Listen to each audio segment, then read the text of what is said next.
Hola amigos, vamos a resolver muy rápidamente uno de los dos ejercicios del parcial de geometría métrica que pusieron este viernes pasado en un parcial de geometría 1 del IPA.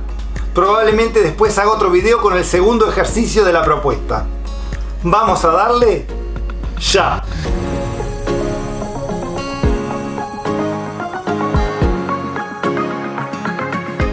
Bien, acá les dejo la letra del problema que vamos a hacer en este video.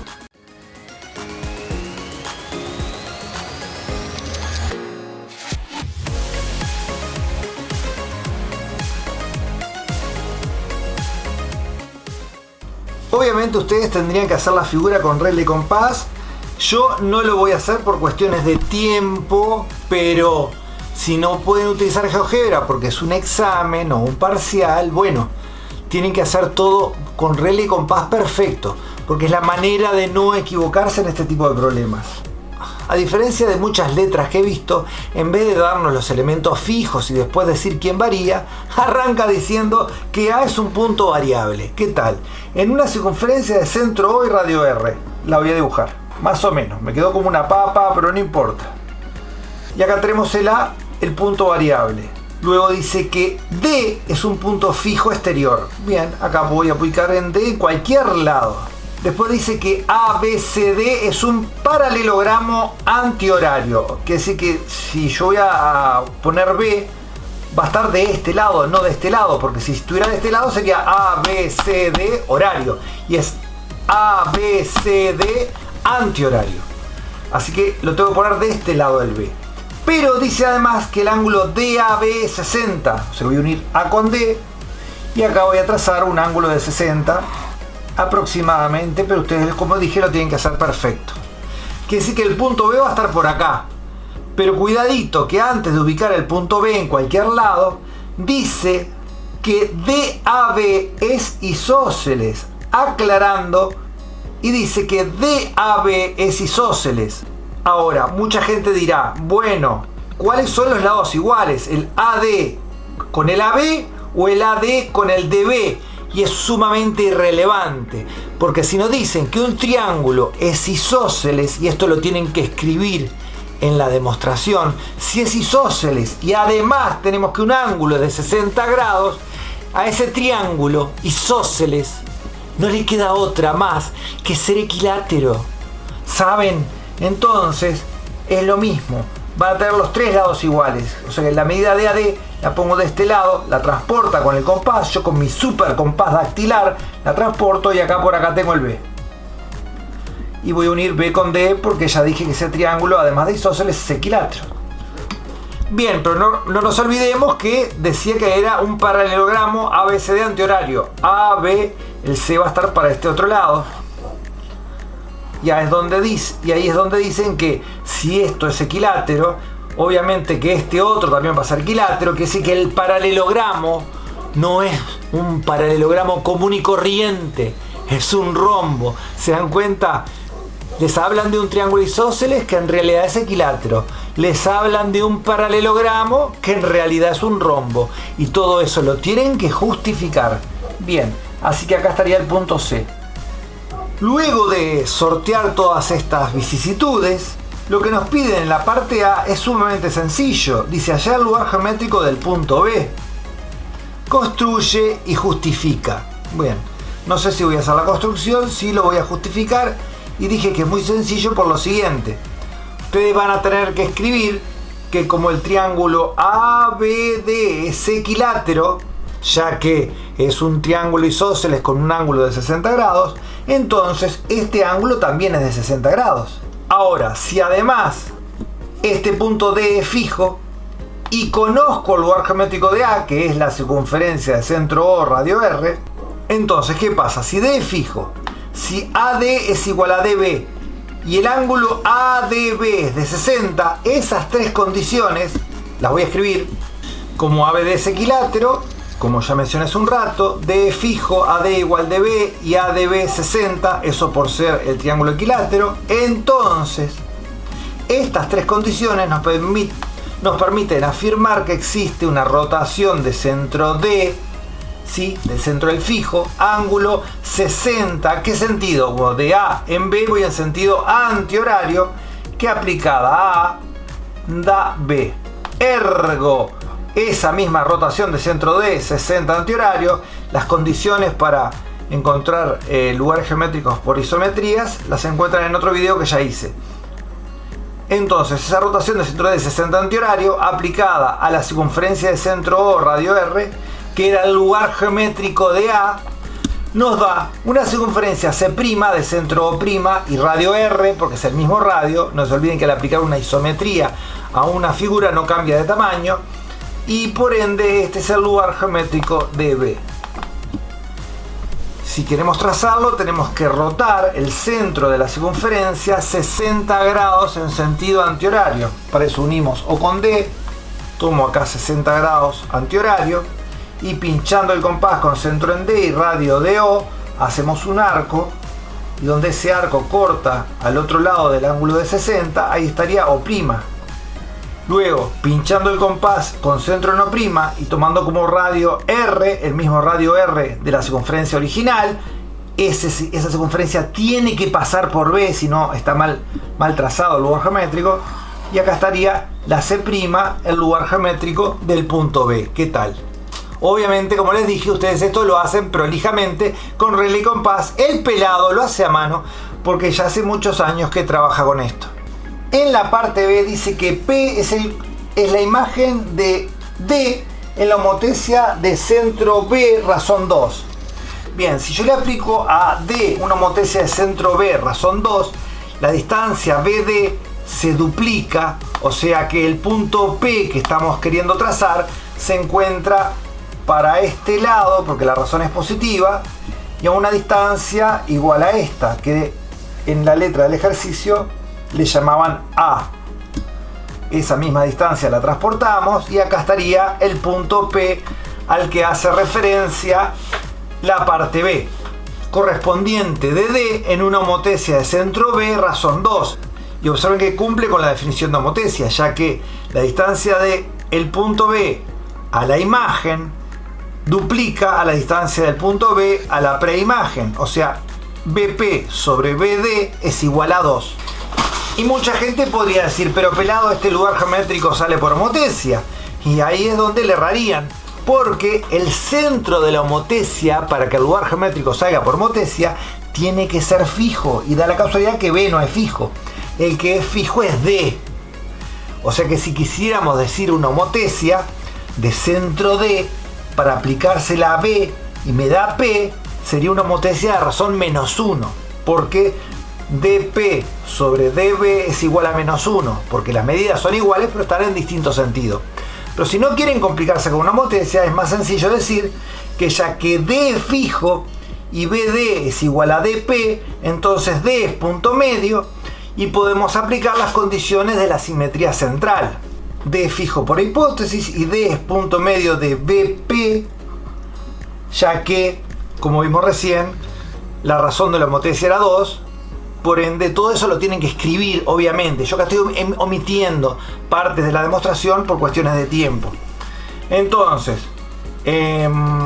existe una simetría central de centro D que aplicada a B da P. Quiere decir que esa misma simetría de centro D aplicada a la circunferencia C', recuerdan que hoy la teníamos trazada como por acá, la circunferencia C, la circunferencia C', está hecha horrible, pero tiene que estar del mismo tamaño, ¿no? Aplicada a C', que C' era el lugar geométrico del punto B, esa simetría central aplicada a C' va a dar una circunferencia C segunda, y como C' es el lugar geométrico de B, entonces este C segunda es el lugar geométrico de P. ¿Qué tal? Y si quieren trazarla, habría que simetrizar el centro O' con centro en D, tomar esta distancia para el otro lado, estaría por acá O segunda, y pinchando con centro en O segunda, pasando por P, estaría la circunferencia C segunda, que parece un huevo, no una circunferencia, y ese sería el lugar geométrico de P. Así de fácil. La parte C del ejercicio no depende de los lugares geométricos, ni de la circunferencia C, ni C', ni C segunda. Depende solo del rombo formado por dos triángulos equiláteros, ya que nos piden calcular el área de ese paralelogramo en función de A, donde A era la medida del lado de este rombo y de la diagonal menor, obviamente, ya que estos dos son equiláteros. Bien, en un triángulo equilátero hay una propiedad que dice que la altura del triángulo equilátero, h, vale el lado multiplicado por raíz de 3 dividido 2. En el caso de que no hayan dado esa propiedad y no quieran invocarla, simplemente tienen que hacer Pitágoras, por ejemplo en este triángulo, sabiendo que esto vale a sobre 2 y sabiendo que la hipotenusa vale a, con una simple despeje del Pitágoras, despejan la altura y les va a dar exactamente esta medida. Si quieren lo comprueban. La superficie del rombo del paralelogramo es 2 veces la superficie del triángulo. La superficie del ABCD es 2 veces la superficie del ABC, o sea, 2 veces base por altura sobre 2, y la base es A, la altura es A raíz de 3 sobre 2, y a su vez sobre 2, ¿sí? 2 veces porque estaba acá, este 2, la base que es A, la altura que es A raíz de 3 sobre 2, base por altura sobre 2, este 2 se va con este 2, multiplicamos la A por la A, queda A al cuadrado, y dejamos raíz de 3 sobre 2, y ahí tienen el área del paralelogramo de una forma muy sencilla. En la parte D dice que el punto I es el corte de las diagonales, y pide hallar la forma canónica de F del plano, en el plano, bla bla bla bla, tal que F compuesta con la rotación de centro D, ángulo 120 grados sentido antihorario, sea igual a la traslación de vector BD compuesta con la simetría central de centro I. Bien, simplemente que esta rotación que está, digamos, compuesta, está operando a la derecha de F, la sacamos de acá y pasa para el otro lado como la rotación de centro de 120 horario, o sea, la pasamos inversa, y si está a la derecha pasa a la derecha, y si estuviese a la izquierda pasaría a la izquierda. Es por eso de multiplicar a ambos lados por el inverso, pero es más rápido si ya la pasamos así y quedaría traslación BD. Ustedes pueden decirme que capaz que a algún profesor no le gusta de esta manera, y bueno, le ponen a ambos lados la multiplicación de la inversa y muestran cómo se cancela. Rotación de centro D 120 horario, si no así no hay problema. Claro, no les gusta decir paso la rotación para el otro lado. ¿Cómo voy a decir la palabra paso? Y pasa de antihorario a horario. No, hay que multiplicar a ambos lados. ¡Cuánta retórica, eh!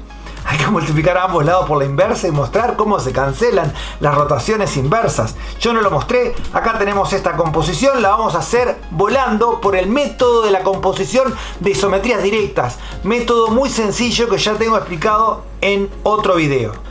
A todo esto tengo una lista completa del tema isometrías. Y lo que hacemos primero es descomponer las dos primeras. Siempre recuerden que este es el primero, el segundo y el tercero, en ese orden.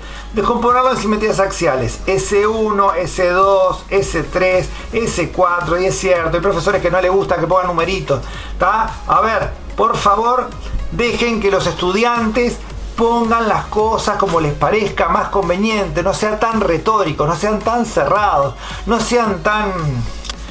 Bien, entonces, yo sé que el eje 2 pasa por D, obviamente al igual que el 1.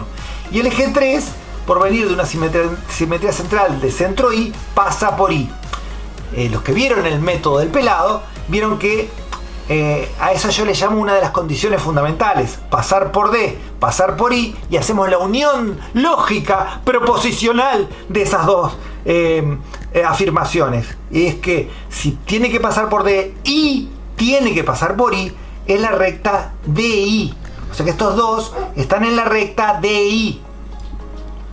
Acá están el 2 y el 3 coincidiendo. Y así evitamos tener que ubicar todos los ejes y después tener que estar girándolos. Por favor. Bueno, ¿cómo ubico el 1 respecto al 2?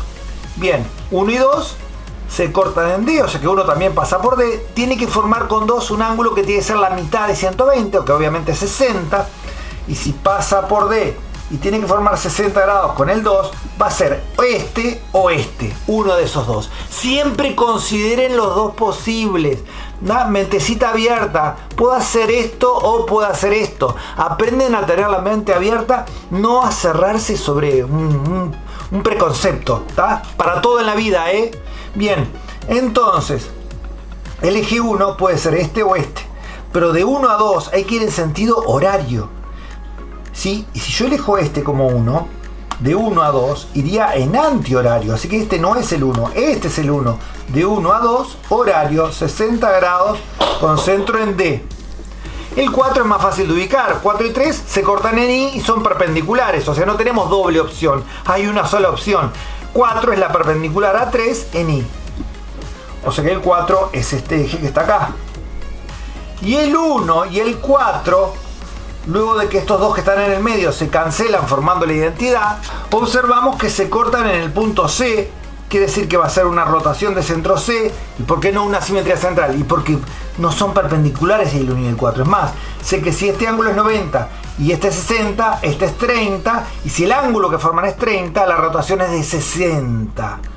60 antihorario, ¿sí? Acá está, antihorario. ¿Y qué vamos a hacer ahora? Bueno, lo que voy a hacer es lo siguiente, tengo que componer esta traslación con esta rotación. O sea que esta traslación yo la bajo y la pongo al lado de este semi-resultado, traslación BD, y nos queda una nueva composición de dos isometrías directas. En lugar de ubicar estos ejes acá en esta figura chancha, puedo hacer una nueva figura. ¿Por qué no?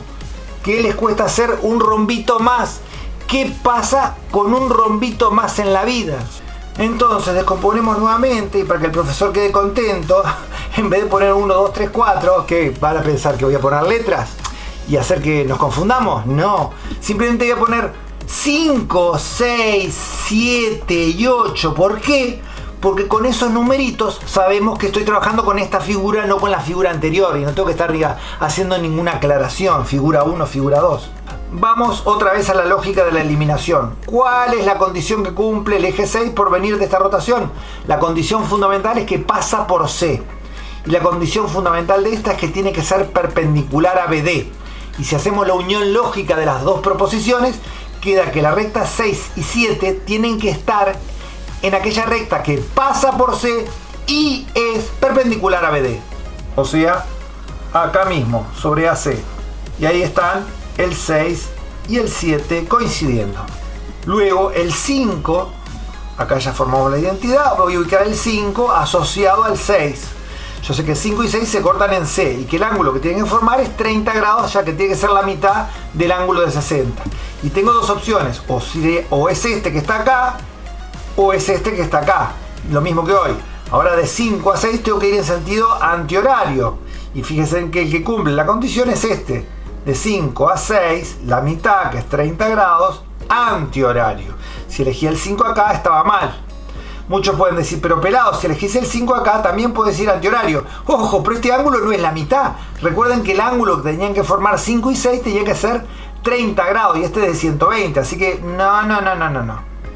Bien, luego por último, el 7 y el 8 vienen de la traslación, por lo tanto son paralelos entre sí, distan entre sí la mitad del vector, la mitad de BD, y la mitad de BD paralelo al 7 podría ser pasando por B o pasando por D, pero de 7 a 8 es como de B hacia D, de B hacia D es para allá, quiere decir que el 8 tiene que estar pasando por D para que de 7 a 8 vayamos como de B hacia D. ¿Dónde se cortan ahora el 5 y el 8? Observemos, el 5 y el 8 se cortan en D y sería una rotación de centro D, y como el ángulo que forman 5 y 8 es 30, acá ponemos 60, y como del 5 a 8 voy en antihorario, es antihorario, y este es el resultado de la isometría en forma canónica que nos pedía en la parte D de este lindo problema que ya acabamos de terminar. Bueno amigos, espero les haya gustado. Nos vemos en el siguiente. Bye bye.